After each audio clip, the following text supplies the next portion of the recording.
All guests on ZASLOW Show 2.0 brought to us by the official beer of the program, Johnny Cuba. European roots with that Caribbean soul. A refreshing German lager in a can. Pick up a six-pack of Johnny Cuba. Go to johnnycuba.us. Find the nearest Johnny located to you. Remember, always drink responsibly. And don't forget Johnny Cuba's mantra, stay tranquilo.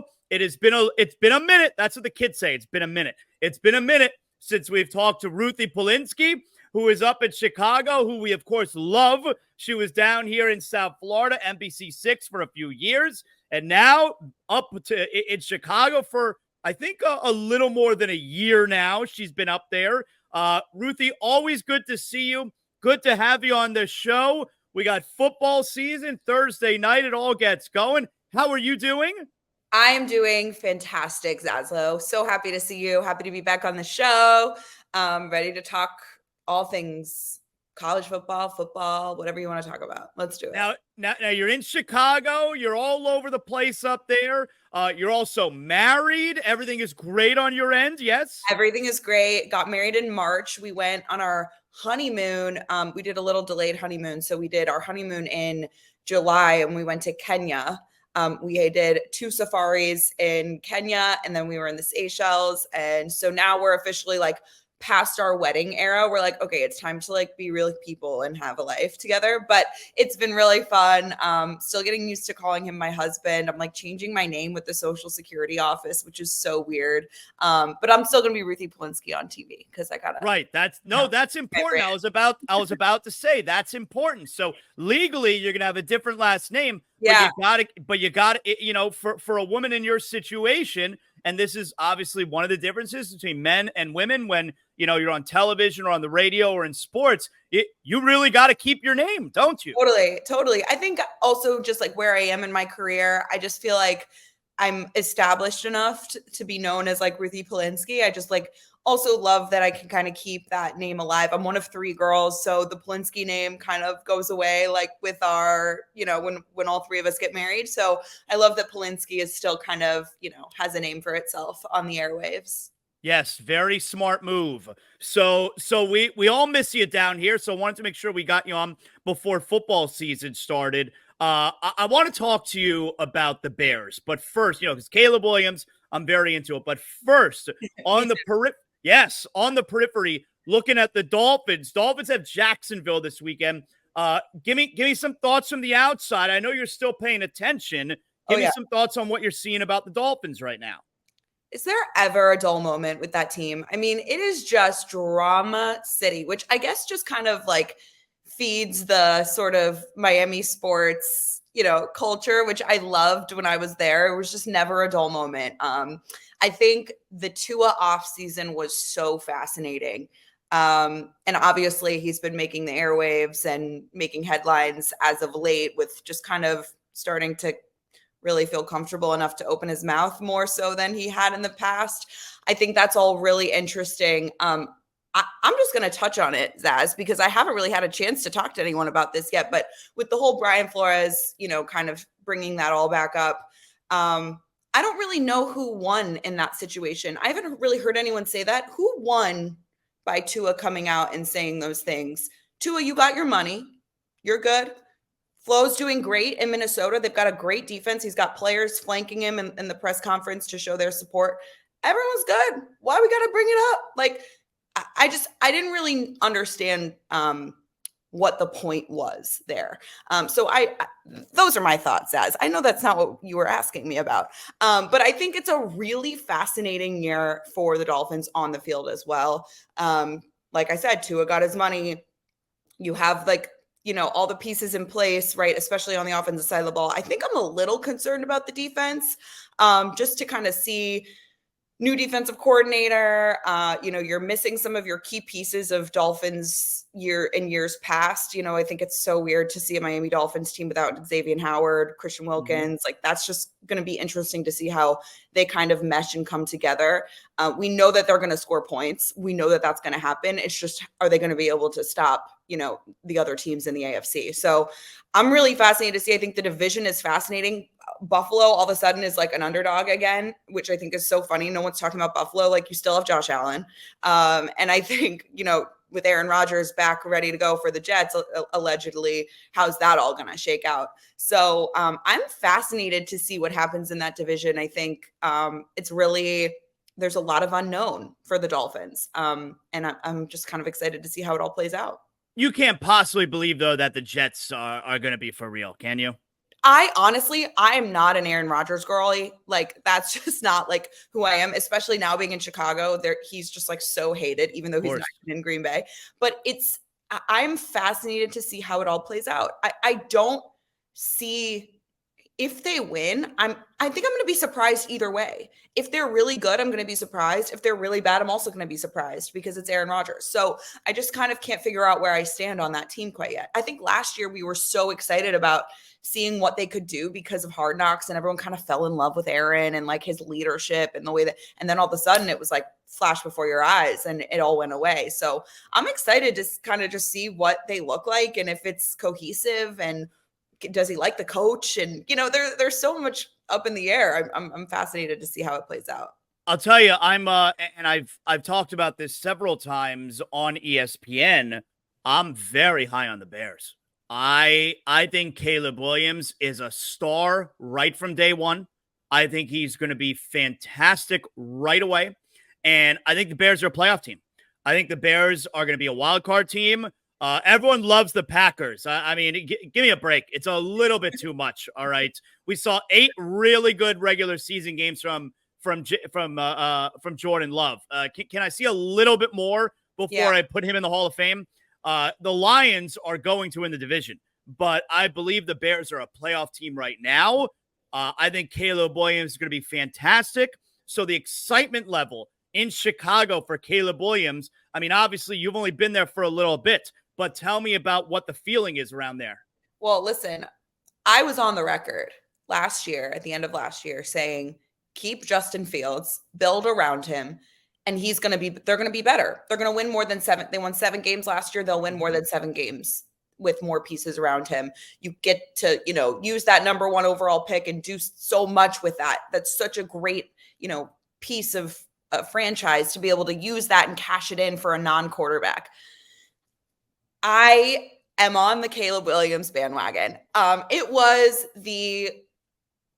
think there are going to be documentaries made about the way that Ryan Poles has built this team. I think what's happening in Chicago is historic. And I know this is me being, drinking the Kool-Aid, but I've been at training camp. I've watched him in the preseason.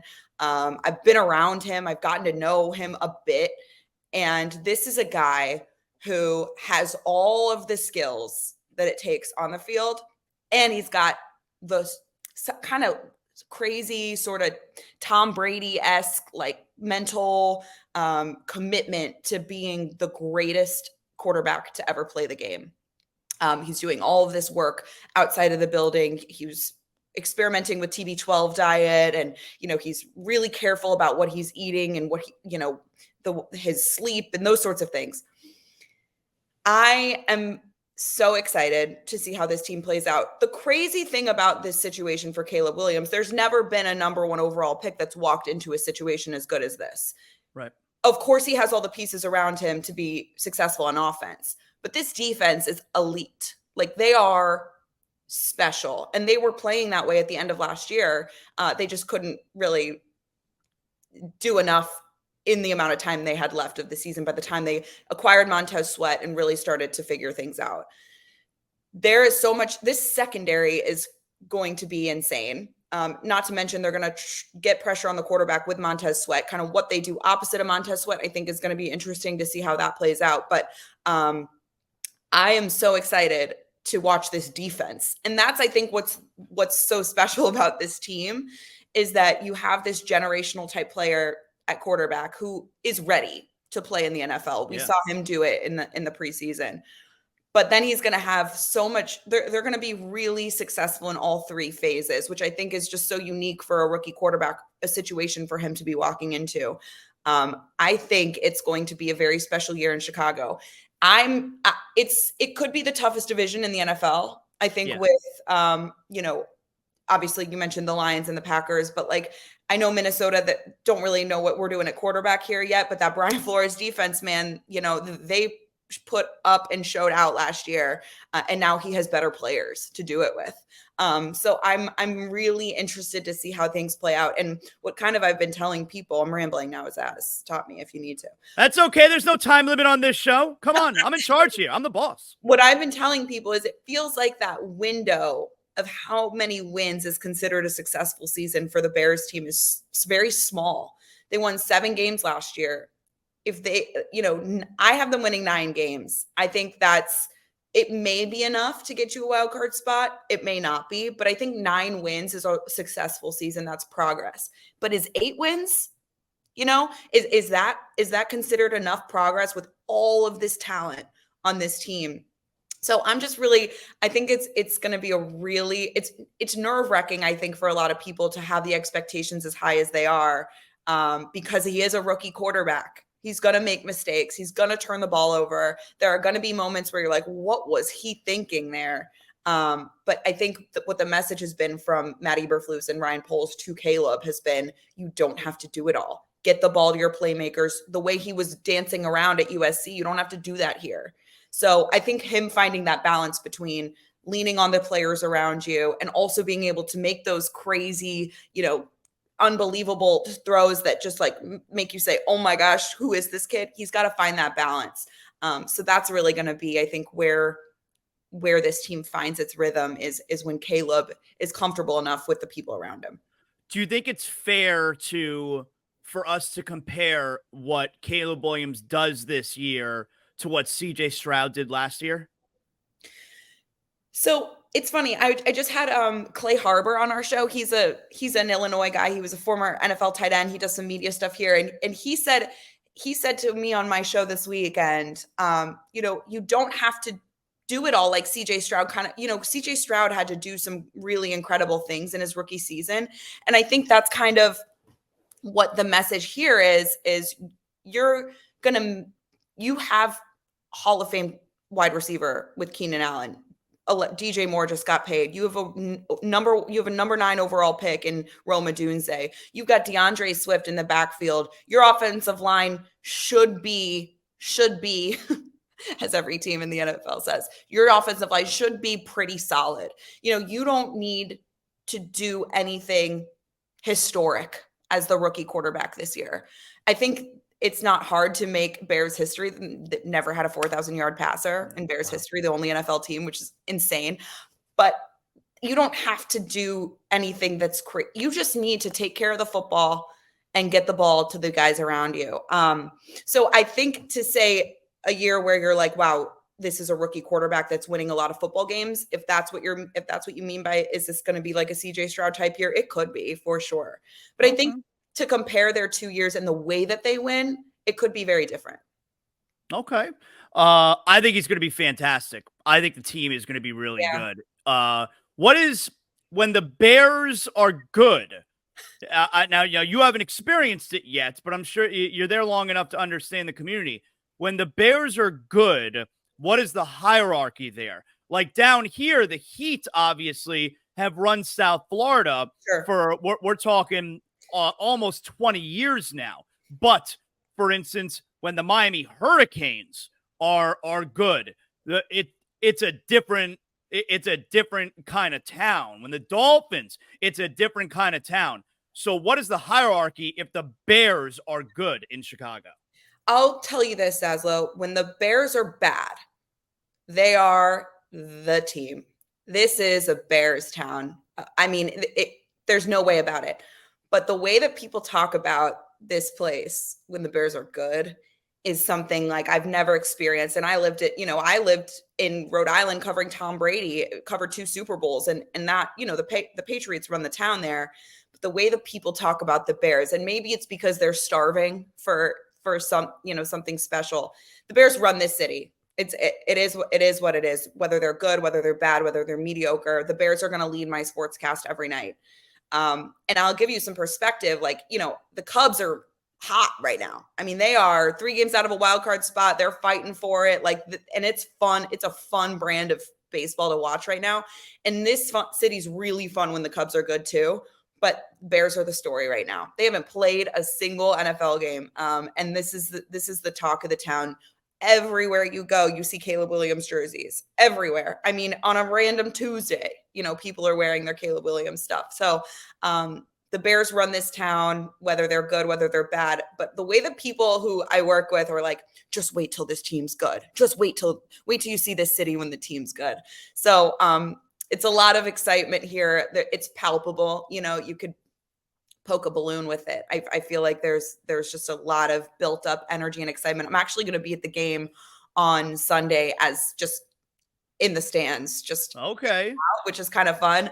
I cannot wait to hear Soldier Field and be there and just experience it like I'm, just an average person in Chicago, just because one of my favorite things about Chicago in general is the way that this team eats, sleeps, and breathes their sports. But to see this excitement around this Bears team is, I think, historic. It's really feels like it's the start of something special for this organization. Now, Ruthie, I need your help. All right, so you're going to the Bears this weekend. You're going to be in the stands. You're going to be rooting them on as a fan. Now, this weekend, I host ESPN Radio College Tailgate every Friday night, every Saturday morning. We are on location. We're doing the campus tour all year long. This past weekend, I was in Gainesville. Me and Amber Wilson and Rashad Jennings, we were in Gainesville this past weekend. Coming up this weekend, we are in Ann Arbor for Woo! Michigan and Texas. You are a proud Michigan alum. I have never been to Ann Arbor, all right? So I'm broadcasting Friday night inside the Big House on Friday night. Yeah. Inside the Big House? Yep. We're doing the show from in the Big House on Friday night. And then Saturday morning, we're outside the stadium. We're, in the middle of all the tailgate, all the atmosphere and all of that. And I'm going to stay for the game, all right, because it's a noon game. So, I'm going to get done with the show Saturday. I'm going to go right into the stadium, and I'm going to watch the game, and I'm flying out that night. So what do I need to be aware of as far as the Big House, as far as the game, traditions? It's a huge game. I mean, Texas, Michigan. What do I need to be aware of? What should I be watching out for? I'll tell you this, I still have some friends. I have one of my best friends still lives in Ann Arbor. Her husband has a company that's headquartered in Ann Arbor, State and Liberty. I don't know if people know that. Anyways, okay. Shameless plug for them for men's dress attire, State and Liberty. Okay. They have locations all over the country. Anyways, shameless plug. So they live in Ann Arbor. And what I've been hearing is that you can't get a hotel. You can't get a ticket to this game this weekend. This is giving off Ohio State rivalry vibes just because it's such a special, unique meeting between these two teams. And I'm so excited for you that you get to go. Okay, here's what you need to do. You need to meditate before you go into the Big House because it's a spiritual experience. Every single time you walk down those stairs, I don't know how you'll get into the stadium. Undoubtedly, we could be playing Fresno State like we did last week, and we didn't look very good. So let's just, get it together. But you could be playing, whoever it may be, and you walk into the Big House and you take a look around. That is an experience in sports that I think every single sports fan, whether you're a Michigan fan or not, needs to experience. It's just a bucket list level situation. So that's what you need to do. Meditate. Okay.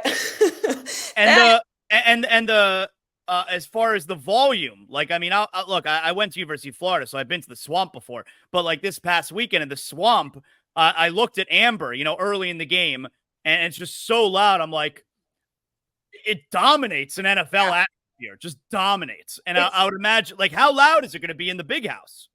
It's going to be loud. And you're just going to see this sea of maize and blue. I hope there's not too much orange because, ew. But I do think there will be a lot of Texas people that are coming because of this bucket list type experience. I do think that this is a reason for people who are UT fans to go to the Big House, right? I think there's just a lot of that happening. I hope it's not too much.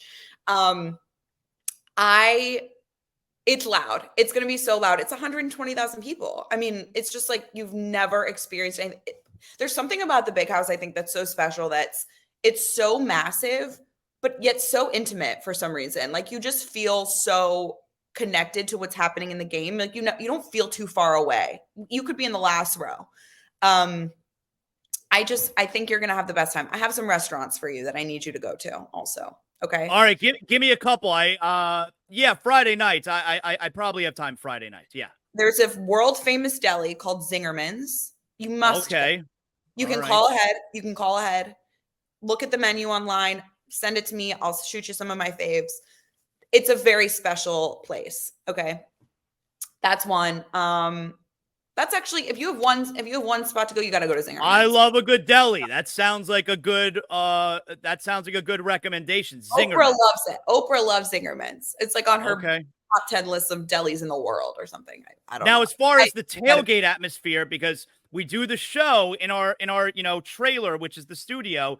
We do it right in the middle of all the tailgate. The show's called College Tailgate. We do it right in the middle of all the tailgates. What am I going to see around me? I mean, what's it going to look like? It's going to be amazing. It's going to be amazing. People are going to, there's for miles, you see people tailgating leading up to the big house. It's, there's like kind of the Greek life area where I did a lot of my best days were there. That's where I was. Peak Ruthie Polinsky was when I was tailgating as the social chair of Alpha Phi University. Okay.